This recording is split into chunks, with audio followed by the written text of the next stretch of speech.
এই যে সূরা সফের যে আয়াতগুলো বলতেছিলাম, রব্বি হাবলি মিনাস সালিহিন, উনি ওই দোয়া করলেন, আল্লাহ তাআলা তাকে দিলেন ফাবাশশারনাহু বিগুলামিন হালিম।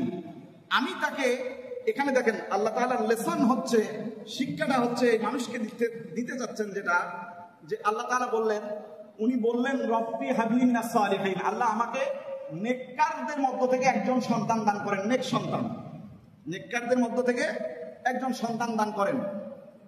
তিনি বলেন না আমাকে নেক সন্তান দান করেন, তিনি বলেছেন নেককারদের মধ্য থেকে একজন সন্তান আমাকে দান করেন, যিনি সৎ বান্দাশীলদের অন্তর্ভুক্ত হবে। আল্লাহ তাআলা বললেন রব্বি হাবলি মিনাস সালিহিন। এই কথার জবাবে তিনি বললেন যে আমি তোমাকে দিলাম গুলামুন হালিম। এখানে তিনি বলতে পারতেন যে তোমাকে দিলাম একজন সালেহ সন্তান, তিনি ব্যবহার করেছেন গুলামুন হালিম, আনুগত্যশীল, ধৈর্য সহিষ্ণু, কষ্ট সহিষ্ণু একজন সন্তান দিলাম। দেখেন এখানে তিনি সালিহিন বলতে পারতেন, কিন্তু রব্বি হাবলি মিনাস সালিহিনের জবাবে বললেন ফাবাশশারনাহু বিগুলামিন হালিম, আমি তাকে ধৈর্যশীল সন্তানের কি দিলাম। এখন আমাদের সন্তানদের ধৈর্য নাই, ধৈর্যের কোনো প্র্যাকটিস নাই, আপনি যা চাচ্ছে সাথে সাথে দিয়ে দিচ্ছেন, তাদেরকে অভাববোধ আমরা শিখাই না। এখানে বাচ্চাদেরকে ধৈর্যশীল তৈরি করতে হবে, ধৈর্যওয়ালা বাচ্চা তৈরি করতে হবে। কিভাবে?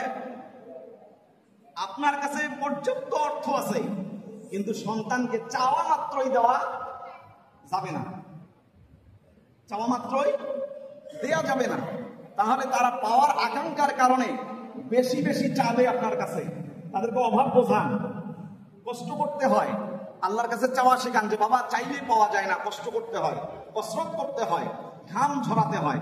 এই শিক্ষাগুলো তাদেরকে তখন থেকে দিতে হবে আপনাদেরকে। আল্লাহ তাআলা এখানে এই কথা বলার পরে সবক দিলেন কি, বাচ্চাদেরকে চাইলেই দেওয়া যাচ্ছে না, এবং বাচ্চাদেরকে ধৈর্যশীল তৈরি করার জন্য কি করতে হবে, অপেক্ষা করা, ধৈর্য ধরার শিক্ষা দিতে হবে।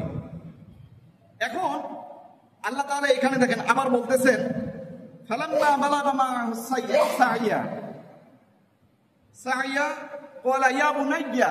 দেখেন হে আমার সন্তান, এখানে ইয়া ইবনুন বলতে পারতেন আল্লাহ তাআলা, ইয়া ইবনুন, হে আমার সন্তান, এটা বলেন নাই।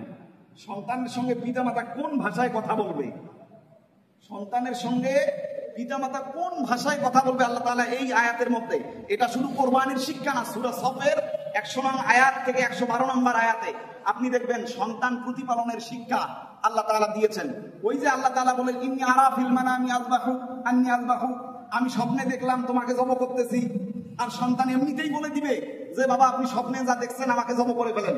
এই সন্তান তৈরি করতে হবে। কি সূরা লোকমানে আল্লাহ তাআলা এই কথা বলেছেন ইয়া বুনাইয়া। দেখেন ওখানেও ভাষা ইয়া বুনাইয়া, হে আমার কলিজার টুকরা সন্তান। লোকমান তাকে বলতেছে লা তুশরিকি বিল্লাহ, আল্লাহর সঙ্গে কাউকে শিরক করবা না। এটা তাওহীদের প্রথম বার্তা, আল্লাহর সঙ্গে কাউকে কি করা যাবে না, শিরক করা যাবে না, শরীক করা যাবে না। যখন আপনি আল্লাহর সঙ্গে পরিচয় করে দিয়েছেন সন্তানকে, আপনার দায়িত্ব পিতামাতা হিসাবে আল্লাহর উলুহিয়াত, রুবুবিয়াত, আসমা ও সিফাত, তারপরে রিসালাত, তাওহীদ, সুন্নাত, এগুলো যখন আপনি তাকে প্রাইভেটে বাড়িতে শিক্ষা দিবেন, তখন এই সন্তান কখনো আপনার বিরুদ্ধচারণ করবে না।